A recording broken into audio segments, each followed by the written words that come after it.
Okay, so I know it's been a couple months and we're picking up where I left off. I really haven't had much time to work on this thing lately. Got all kinds of other house projects going on.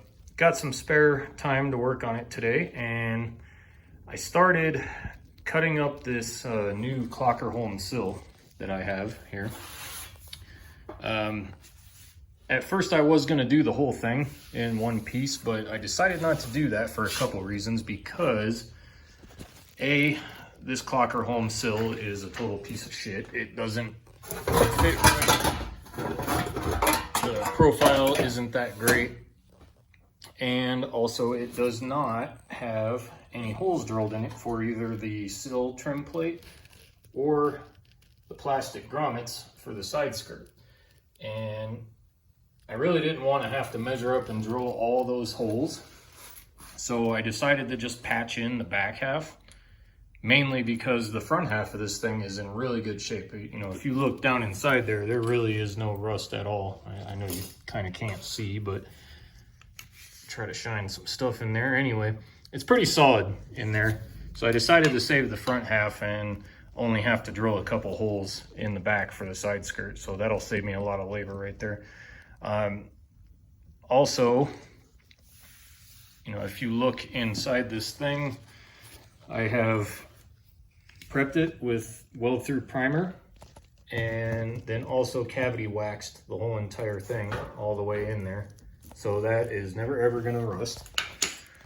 Okay, so since I'm patching this thing in, and because these Nissans of this era have notoriously weak sheet metal that's really hard to butt weld, I decided to sleeve this thing with a piece of the new side skirt. I just kind of cut it up, and we're gonna stick that in there and use that as a sleeve for a couple reasons.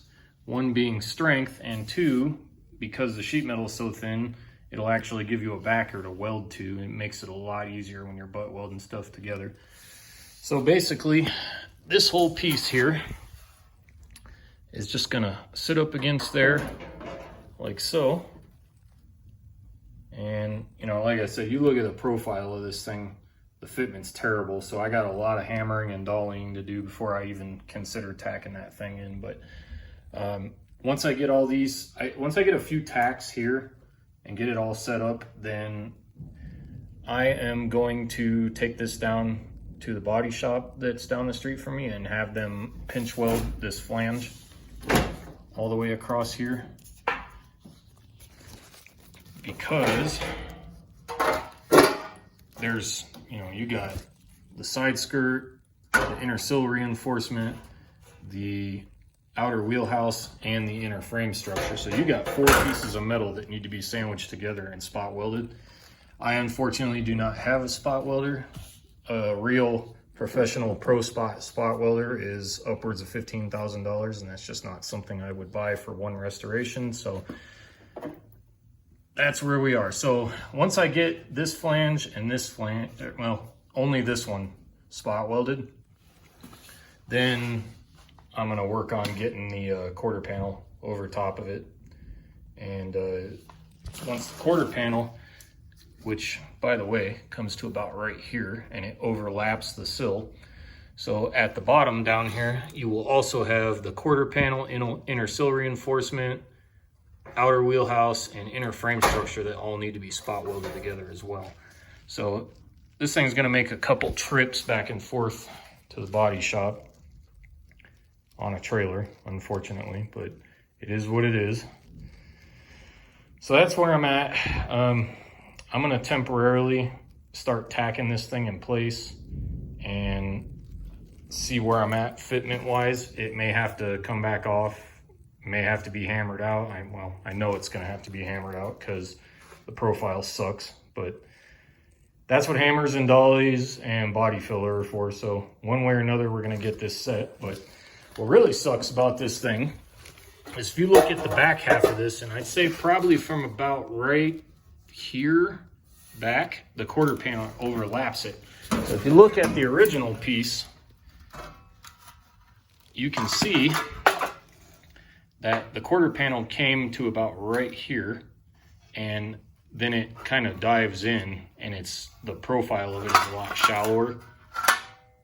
And so when this thing is all assembled, believe it or not, there's actually like, I don't know, a 1/2 inch gap between the quarter panel and this piece. And that clocker home sill, unfortunately, does not have that, because this thing is meant for a 5-door, and you can see where it has the indentation in the wrong place. My indentation needs to start right here. So once I get this thing all tacked in, I'm gonna have to really hammer this down and make my own step down, maybe out of a pointed chisel or something, really work it. It's gonna be a lot of work, but you know, these things are the only thing you can buy anymore. Nissan has obviously discontinued the sill. So, but you can see why I had to replace this. It's pretty much gone. Just sucks that the clocker home piece does not replicate that exact profile. I really kind of wish it did. And the other thing that sucks is when you fit this thing up here, like so, you'll see that there is a big gaping hole right here, whereas the original one